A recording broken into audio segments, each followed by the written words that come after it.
NFL mock draft. Mike Fisher reporting from Frisco, home of your Dallas Cowboys. And my man Matthew Postons at cowboyssi.com has done the work here. He has used Pro Football Focus's mock draft tool. He's used Pro Football Focus's big board. Okay, so this isn't information directly from the Cowboys. This is influenced when we go through the entire, our projection, early projection. Let's call this Cowboys Mock Draft 1.0. We do obviously factor in what we think the Cowboys think. We certainly have an idea with pick number 10. We've developed an idea there. We're not going to pretend that we've developed an idea of what they're going to do in the 7th round. But we can have some fun with this, and I think there's some insight too. Matthew Postons, who helps us with this project and writes at cowboyssi.com, goes to college football games every weekend. So he sees a lot of these guys in person over the last couple of years, and I think that's got value. And then obviously if you, for instance, play at Alabama, well, we might not have seen him in person, but we all saw him a lot on TV, and we probably also saw him dominate, which takes us to the first pick in our Fish Report, cowboyssi.com, thanks to Matthew Postons' mock draft. First round, pick number 10, Patrick Surtain, the second, Alabama. Can we all agree that if you're combining pick for need, which you don't want to do, but then also pick for quality, that Patrick Surtain at number 10 qualifies? Surtain, for certain, qualifies at pick number 10. You would then have, and he would roll in here as a starter. That seems pretty certain. You know, it did take Diggs from Alabama, the second round pick, a minute to become a starter, but not long.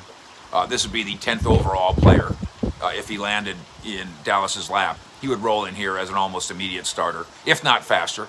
A lot of people think he's going to go higher than 10, but in our mock draft, he falls in your lap, you grab him, you get the need, and you get the talent. Second round. Let's stay in the secondary. Elijah Molden is a Washington safety. Now, how many times have you heard it? Oh, the Cowboys don't value safety. Change that. You valued offensive line so much that you've built what should be a good one. Get everybody healthy again, it should still be a good offensive line. You valued wide receiver so much that you've used picks, first round pick in trade to get Amari Cooper, first round pick in CeeDee Lamb, premium pick on Michael Gallup. By the way, you've hit on all three of those. Good for you. And you've spent a lot of resources on defensive end, and we'll continue to do that. And linebacker. It's time for safety. The TCU safety is somebody that everybody loves. I'm going to work on the assumption that he's gone by the time Postons gets to Cowboys second round 42. So let's go with Elijah Molden. And Postons admits here, there's a little lean towards need. You know that we're going to have a different system defensively this year based on a 4-3 and based on, hopefully, Dan Quinn promises, put guys in a position to succeed by having the system match the player.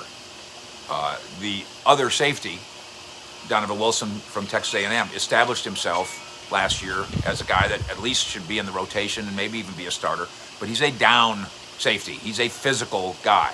When they go to the nickel, he should be a linebacker in terms of where he lines up and what he does. That means you need a center fielder. Somewhere in here, the safety that the Cowboys draft, and I bet you they will draft one, better be center fielder able. I'm not sure they view Xavier Woods as being quite that, and Xavier Woods is free. Third round, defensive lineman, Levi Onwuzurike. Postons has him from Washington as a top 50 player on the board, and he went to Allen High School. Deal, local kid, made good, and he could do some things on the outside. Third round, this would be a compensatory pick. We've got edge rusher Patrick Johnson, top 100 player on the Pro Football Focus board. Fourth round, another edge, Jordan Smith, Alabama, Birmingham. 6'7", And that guy's obviously going to. You're 6'7". He's going to get looked at. I do know this, and I said we didn't know what's going to go on in the 7th round, but I can tell you this as we get to the 4th round here with another pick to go. The Cowboys are real believers in pass rush, pass rush, pass rush. Just keep going.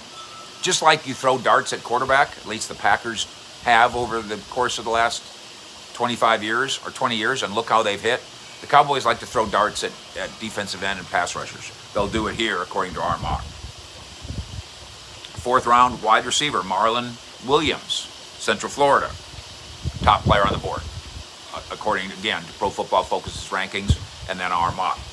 Let's go to the 5th round. Guess what? Edge rusher. Hamilcar Rashed Jr. Notice I'm not pretending that I know everything there is to know about Hamilcar Rashed Jr. By the way, it is the opinion of Postons, who, again, sees these guys, that his stock's going to rise. He may not be available 5th round compensatory pick. 6th round. Shane Buechele. Steve Buechele's son, quarterback, SMU. And here's why Poston says this. And this is the beauty. This is why we talk about boots on the ground. Okay? The value. Well, let me give you a sidebar. And by the way, thanks for subscribing to what we do here. We are going to give away a vintage Emmitt Smith bobblehead. It's got value, like monetary value, but it's also got sentimental and emotional value to you to when you join up to be an exclusive subscriber, a club that's growing. So get in there. It costs 1/4 of a cup of coffee if you spend $8 at Starbucks, like I don't. Coffee's free, right there. Yeah, so for $1.99, come on in and be part of the exclusive club with Fish Sports. Here's the beauty of boots on the ground. This is a true story. When I found out that Jerry had that land and was going to build the Star, I'm not kidding around. We lived in, where we lived? We lived in Carrollton before that. Close enough to Valley Ranch. Okay, 15 minutes or whatever.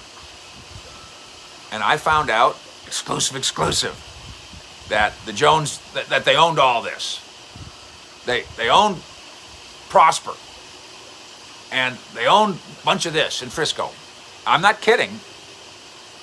This is how smart my wife is. Not me, my wife right over there. We better move to Frisco. Let's get to Frisco. Let's get in while the getting's good, before everybody knows that the Star's going up, before everything goes up cost-wise, and we did. And now here we sit within walking distance of the Star because of my genius wife. And the point is, you can't do that, you can't know that, and you can't get that from working at your dining room table, living in Boston, Birmingham, or Boise. You gotta be here. I like to joke around, with all due respect to my ESPN friends. Do you want to get your Cowboys news from Bristol, or do you want to get it from Frisco? The point about the SMU quarterback is, Postons has been in the press box a lot at SMU, and guess who he sits next to? Cowboys scouts. 6th round, compensatory, running back, CJ Verdell, Oregon. Speed, special teams. 7th round, Jacoby Stevens, safety, LSU. Again, I don't know the player. I know LSU, and I know the need for safety. He thinks that Stevens, in particular, is going to come off a good Senior Bowl week. This is Poston's talking, and that maybe won't be available in the 7th round. So, according to our mock, maybe you get a higher rated player and you get him in the 7th round. Dan Quinn gets some help here. And that's what this draft needs to do. I'm not a need guy, but if it just so happens that the best player on your board or tags touching is Patrick Surtain in the 1st round, boom. If it just so happens that we get to the middle of the draft, you're going, man, I like that edge rusher, and that edge rusher. Take them all. And that's what we've done in our mock draft. We are later today going to get to the value of Dak Prescott in this sense. Dak, gas, and milk. Coming up with fish from Frisco. Fish out.